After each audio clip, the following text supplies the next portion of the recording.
Good day mga boss! Ilang araw na lang ay mag-uumpisa na muli ang PBA. Marami mga ekspekulasyon ang mga trade na magaganap at isa sa mga posibleng i-trade itong si Tyler Teo. Matatandaan, simula nang pumasok ito sa PBA at sa Phoenix Fuel Masters, maganda ang kanyang ipinapakita at marami ang nagka-interest na kupunan. Isa na nga dito ay ang San Miguel Bearmen. Ang San Miguel Bearmen ngayon ay walang legitimate na point guard na masasabi nating na kapalit na talaga ni Alex Cabagnot. Itong si Tyler Teo, two-way player ito. Pwede hanapan ng puntos o magbigay ng puntos at pwede rin na maging defender. Ganito kalakas itong si Tyler Teo at napakabata pa neto para sa PBA. Kaya naman marami ang nagsasabi ang mga bigating kupunan sa PBA katulad ng San Miguel Bearmen ay hindi katakataka na magkaka-interest talaga sa nasabing player dahil nga sa kanyang kakayahan. Kaya naman isang posibleng blockbuster trade ang magaganap between San Miguel Bearmen, Phoenix Fuel Masters at ng Terra Firma Jeep para sa isang blockbuster trade involving Tyler Teo. Ang lineup kasi ngayon ng San Miguel Bearmen ay nagkakaedad na at gusto nang pabatain ito ni Coach Leo Austria. At ang lineup naman ng Phoenix Fuel Masters, mga bata ang karamihan. Kanya lang, malapit na mag-expired ang kanilang mga kontrata at kinakailangan talaga na maghanap talaga ng malaking halaga para sa kanyang pagbabago ng kontrata.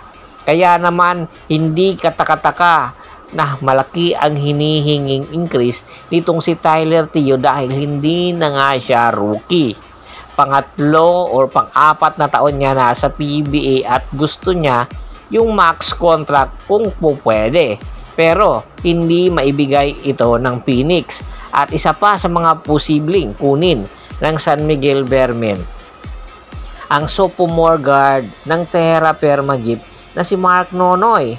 Sa kanyang unang taon sa Terra Firma Jeep at sa PBA, nagpakitang gilas agad itong batang ito. Hindi man ito kasing laki ng mga guard natin na nakikita at nakikilala at sikat ngayon, pero itong batang ito kayang tapatan kung sino yung guard na tumapat sa kanya. At take note itong guard na ito ay energy guy, pwede second unit, na kung saan ang number 1 na magagawa niya ay idepensahan ang kanyang kalaban. Yung puntos na darating kay Mark Nonoy ay masasabi nating bonus na lang. Kaya marami ang nagkaka-interest, especially ang San Miguel din kay Mark Nonoy na batang-bata pa.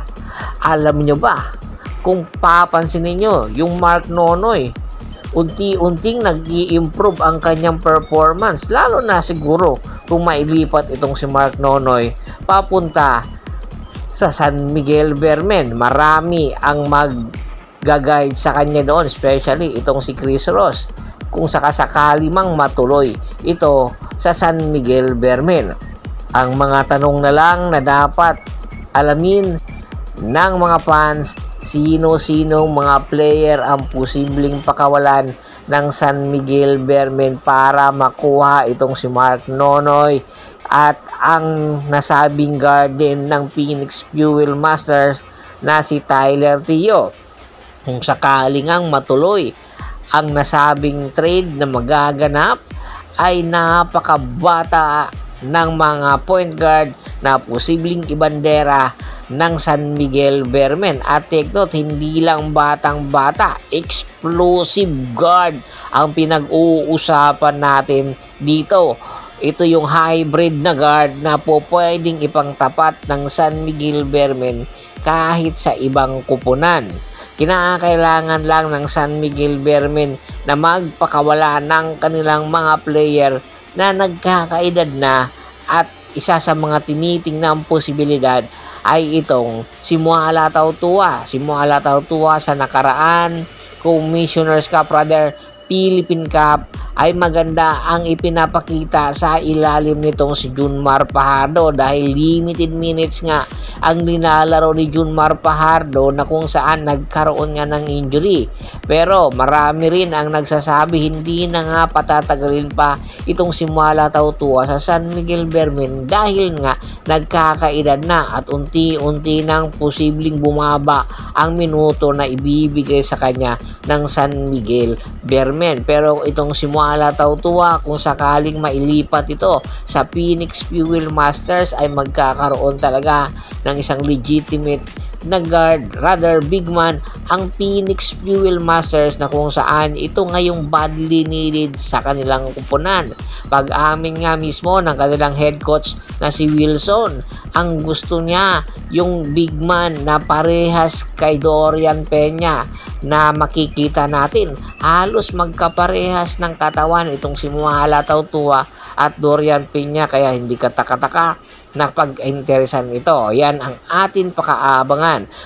Go pa man natin tapusin ang ating kwentuhan. Shout out muna tayo sa ating mga solid na followers na laging sumusuporta sa atin, kay Kagawad Kat sa kinudukusin ng Hagonoy, Bulacan, Anthony Lucky Alon at sa Lucky Alon family, Ricky Lanza ng Ricky Rider TV ng Tansa Cavite, Sherwin Sibilia, Ryan Lachica, Ronald Gato at si Mr. Criston Mariscal. Pakibisita na rin po ng Facebook fanpage ko na Hapres PH3, Paul Goso at Boss Tor para po sa mga karagdagan sports balita. Hanggang sa muling kwentuhan, maraming salamat po.